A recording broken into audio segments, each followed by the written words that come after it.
अस्सलामुअलैकुम बच्चों, कैसे हैं आप सब। उम्मीद है आप सब बिल्कुल ठीक होंगे। तो बच्चों, क्या आपको पता है कि आज हम क्या करने वाले हैं? जी हाँ, आज हम सब बहुत मज़ा करने वाले हैं क्योंकि आज हम सब कहानी सुनेंगे। तो चलिए शुरू करते हैं। हम अम्मी और अब्बू के साथ बाग की सैर को गए। अलिफ मद आसमान पर बादल छाए हुए थे।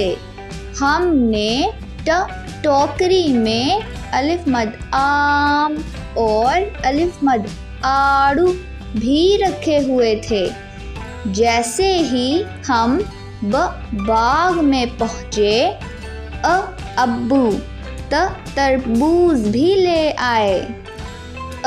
अम्मी ने चटाई बिछाई और हम सब ने मिलकर समर खाए। आइए फिर से दोहराई करते हैं। हम अम्मी और अब्बू के साथ बाग की सैर को गए। अलिफ मद आसमान पर बादल छाए हुए थे।